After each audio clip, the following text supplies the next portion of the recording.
even breathes better than most people.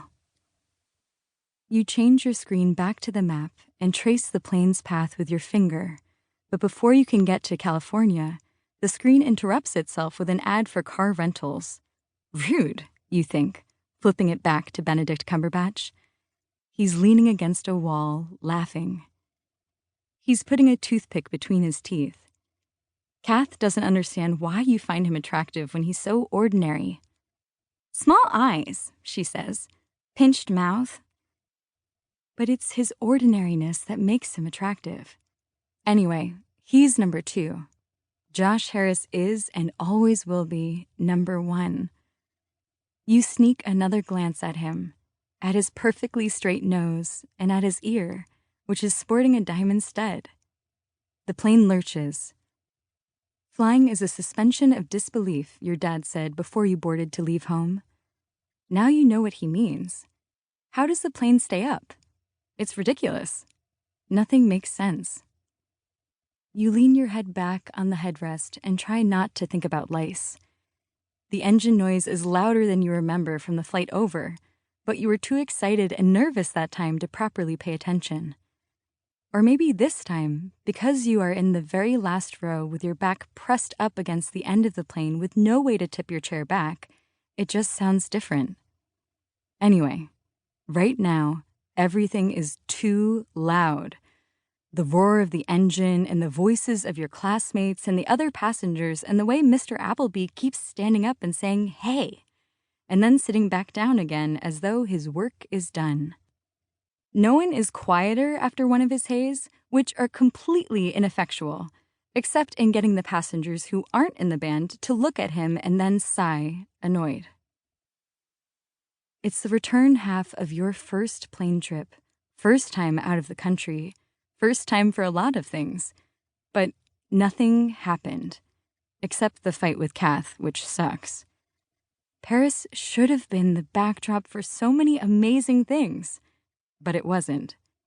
You did not get kissed for the first time or get Josh Harris to fall in love with you or even have any experiences that forced you and Josh Harris together alone, where he'd have to notice you and realize how much he liked you. You'd imagined it so clearly, you even drew it, that when it didn't happen, you felt ripped off, like somehow your comic should have created that perfect moment. And it didn't. You'd drawn an earthquake. Earthquakes do happen in France after all, just not as frequently as in California. You and Josh would be trapped in a safe but cut-off room for hours and hours, ideally with some wine and French bread. He'd slowly get to know you. Then somehow there would be a bed and you'd fall back onto it, kissing. And all you'd have to survive on would be canned goods. Did they even have something as unsophisticated as ravioli in Paris? You drew some tiny tins labeled Le Ravioli and La Spaghettios.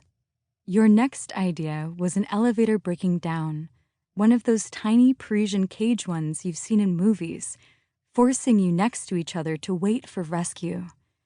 Driven together by fate and circumstance, just you and Josh Harris waiting endless hours alone together, surviving on breath mints and water, which you always carried in your bag, just in case. All the comics ended with you and Josh Harris kissing. You never really went further than that, to after, to what would happen next, to more. There's more to being in love with someone than just kissing, Kath had pointed out. Kissing is not a relationship. Boy, are you ever going to be shocked by the real thing one day. Like you're an expert, you'd said, because you dated Charlie Martin for 10 minutes? Well, duh, she'd said. In reality, it didn't matter what she said, because you weren't in a relationship with Josh Harris, or anyone else for that matter.